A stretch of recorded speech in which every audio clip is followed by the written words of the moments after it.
Okay, so tonight's talk, we're going to discuss really about fall lawn care, getting set for the winter time. And so that's our main topic. So we'll talk about fall fertilization, fall irrigation, the last mowing, weed control options at this point. And if we get a little bit of time, I think we'll probably have a little bit of time to talk about winterizing trees and herbaceous perennials. That's my outline for tonight, topics we'd like to cover. So let's get right into it. Fall fertilization. A lot of times this is the one that's missed the most often and really shouldn't be. It's probably the most critical of all the fertilizations. Is this after the growth of the lawn stops, you put down about half of the rate. So a lot of times we'll put down about a pound of nitrogen per 1,000 square feet. You don't want to put down more than a half pound of nitrogen per 1,000 square feet, because too much nitrogen can actually cause some of the winter disease issues that we have. So do a half rate of that. So if you use ammonium sulfate, it's about 20% nitrogen, 20% N. 5 pounds per 1,000 square feet, 5 pounds of ammonium sulfate will give you 1 pound of nitrogen. So you cut that in half, about 2.5 pounds per 1,000 square feet. Or if you've got a 2,000 square foot lawn, then you would put down 5 pounds, because it's 2.5 pounds for each 1,000 square feet. And that's about as much. You don't want to do a lot. It's not a lot, just a little bit. But then you want that you need to get that watered in. So timing is really kind of a tricky thing here. You want your water to be the last thing you turn off. We'll talk about that here next. But anyway, that's the fertilization. Any questions on fertilization of the lawns in the fall? Of course. Yeah, is it too late now?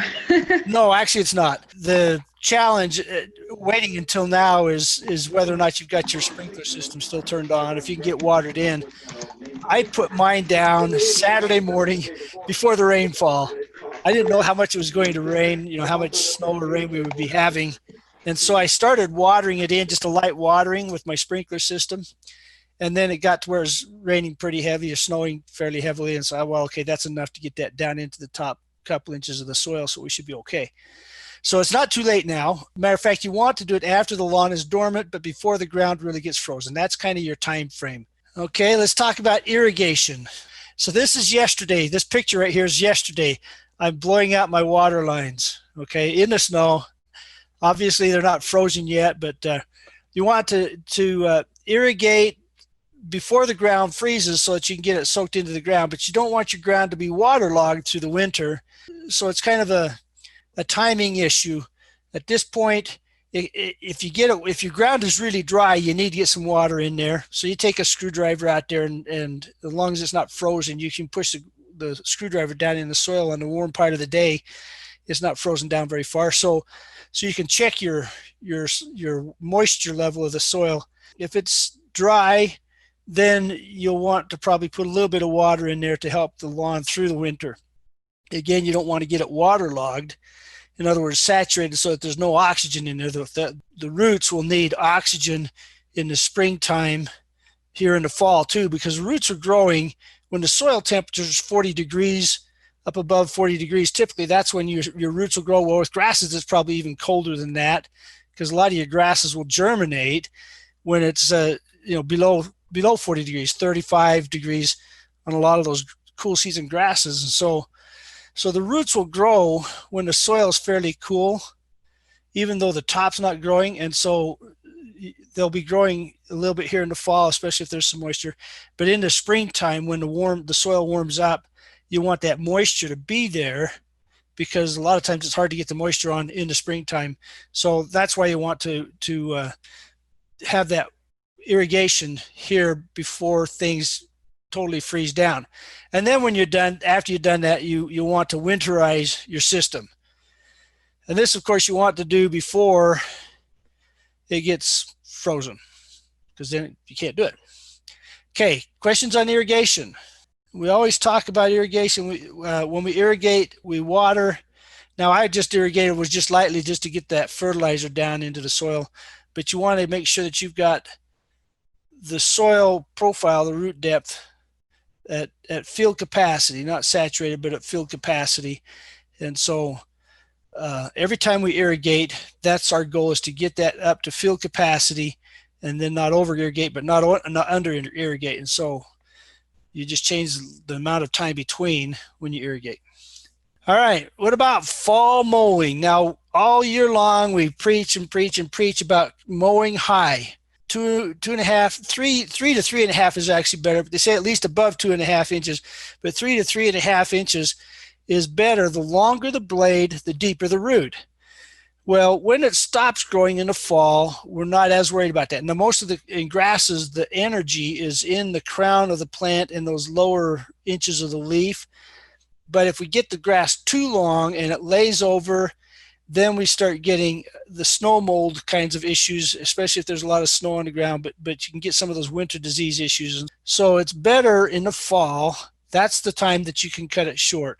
I always bag it. You don't have to, but I always bag my last mowing if I can get on to. Actually, my mower broke down a few days ago, and so I haven't got my last mowing done. So hopefully, the weather will kind of hold and I can get that done here within the next week or two.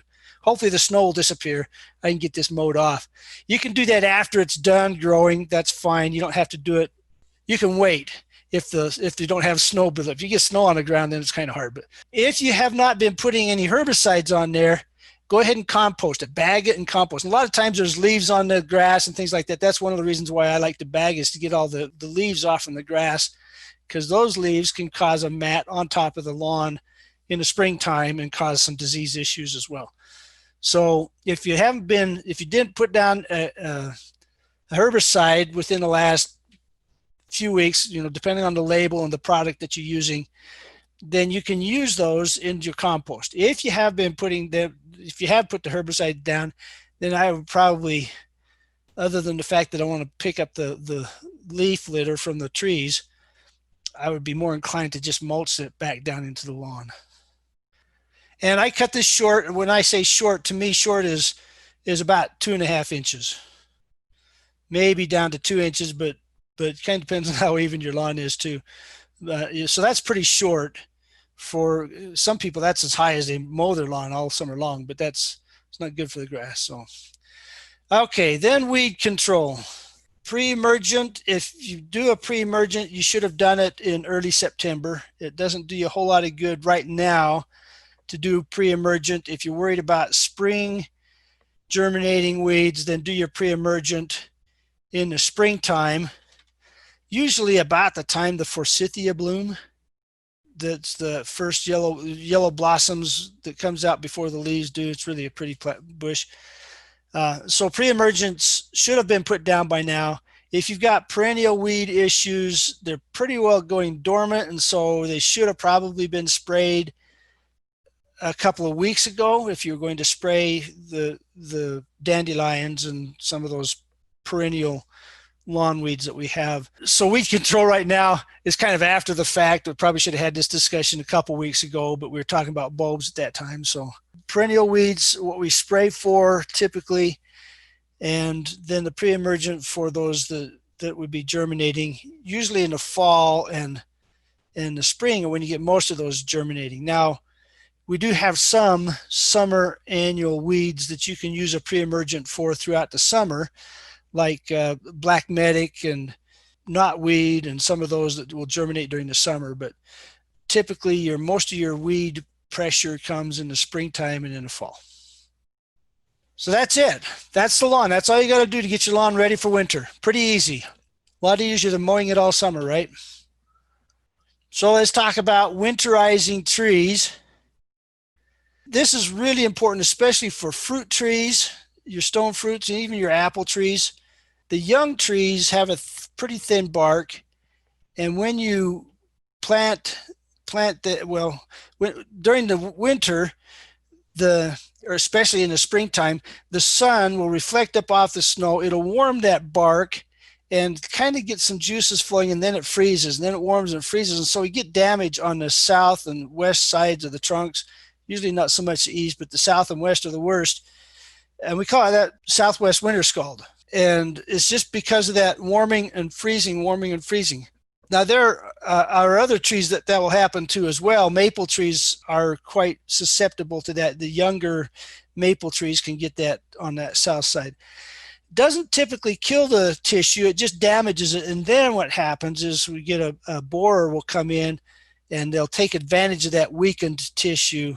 They'll lay their eggs there, and the eggs, they burrow into the tree and then do that damage on the south. And that's when we start seeing the damage, is when the borers have done their damage underneath in the cambium layer. So to stop that from happening, to help avoid that southwest winter scald, it's a good idea to wrap the trees, the young trees especially. These are before the bark starts getting very thick. So you wrap that tree trunk on these newly planted trees to protect them. Or you can paint them, and that's what I've done here on these peach trees. What you do is you get an interior latex and dilute it 50% white, and this paint the trunks, and you can paint the scaffold branches, and you mostly worry about that south and west side, but you don't really need to paint on the north side, but the south, east, west side of that trunk. And the scaffold branches help it to reflect. Instead of absorbing the heat, it's reflecting the sun, and you're not going to get that tissue damage as readily. Now, if you've got evergreens that are kind of marginal, at least when they're younger, you can wrap those with burlap, and that will help. If you have some that are, you've planted them right under the drip line of your house, so the snow always lands on them, smashes them down, we'll move them somewhere else. But you can wrap those with burlap to kind of keep the wind off those in the spring.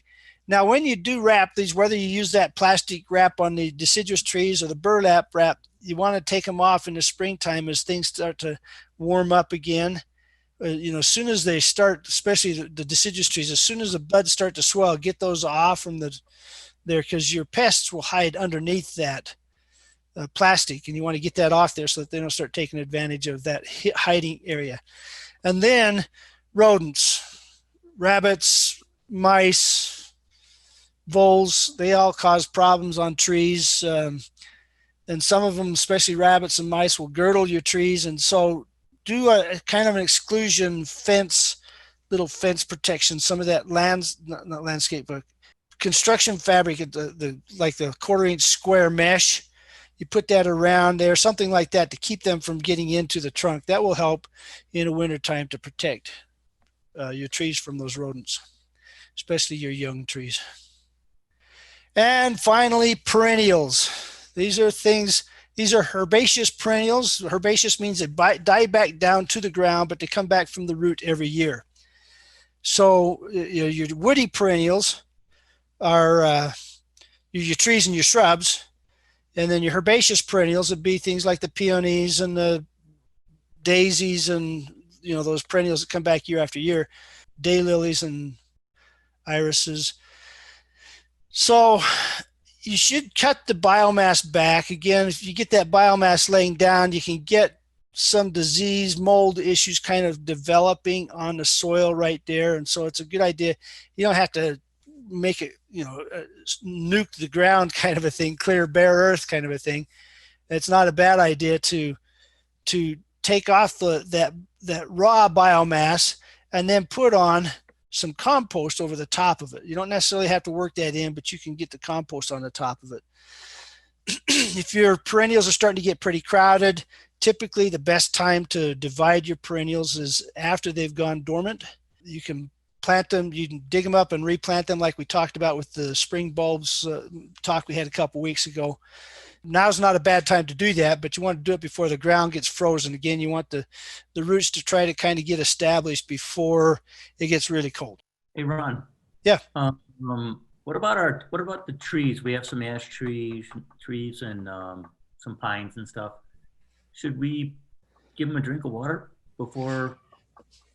That's good, Mike. You want to make sure that your soil profile is at field capacity. So yes, a good fall drink would be good for the trees, really good for the trees. And then when I say a good drink of water, we're talking 2 to 3 inches of water. Okay, so that it will go down deep. We want to get that deeper water. See, our soils will hold about 1 inch per foot. And so we want that to go down 2 to 3 feet down. So 2 to 3 inches of water will be a lot better for the trees. And if since the ground's not frozen yet, that will go down. It'll get past the grass, so we don't get the saturation. So yeah, now's a good time to do that, and that will help them come out in the springtime a lot better too, especially if we have an open, dry winter or a really windy spring. If we've got moisture in the ground in the fall, those trees just do a lot better in the springtime. And the evergreens especially, you know, you'll get some desiccation with the evergreens throughout the winter even, and so it's not a bad idea for them to just have some moisture available to them. Well, with no more questions, we'll be back the second Wednesday of November. We will be talking about season extension, of course, focusing on things then that we can do in the spring to get started. And that will be a longer period of me talking, but then we'll have questions from everybody else too. So I guess that's about it.